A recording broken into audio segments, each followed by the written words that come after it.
how low I can go with the pulse width and the duration and still have a nice clean trace.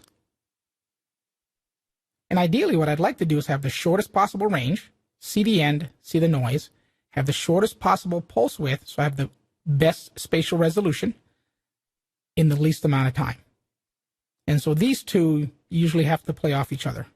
So it might get to the point where 5 nanoseconds with a 5-second duration, it just doesn't clean up. I have a little bit of noise at the end.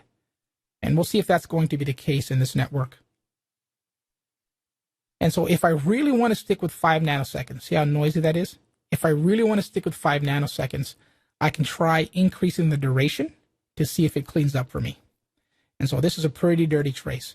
And so if I want to get away with the best resolution possible, I can try increasing this up to, say, 45 seconds to see if the noise cleans out better.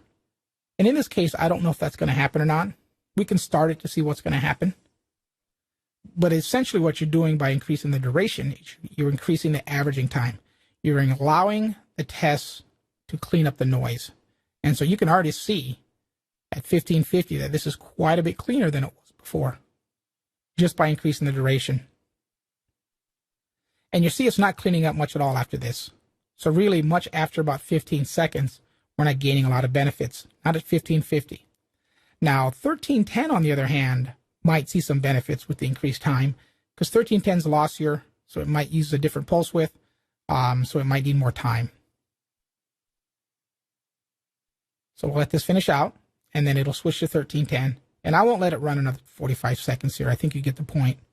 So by increasing the duration, we're allowing the noise to clean up a little bit more. So I'm able to get away with a 5 nanosecond pulse width at 45 seconds or 15 seconds, just by allowing the noise to average out more. And again, I'll go and stop it because I don't want to sit here and stare at it for another 30 seconds. But you get the idea. And so these are the three main settings. Range is pretty much a no-brainer. I want to see the end of fiber. I want to see the noise. And then pulse width and duration, you tweak them off each other. If you're testing an 864 count fiber, you probably don't want to test 45 seconds per wavelength. That could be a substantial amount of investment in time, unless you really want to optimize the resolution. So in this case here, I might go up to, say, 10 nanoseconds and 10 seconds to see if it cleans up for both wavelengths. I'm sacrificing some resolution, but I'm optimizing my duration a little bit. And so from a CapEx, OpEx perspective, that trade-off might be sufficient enough for me. And if I'm happy with these settings, all I do is save and go to the next fiber.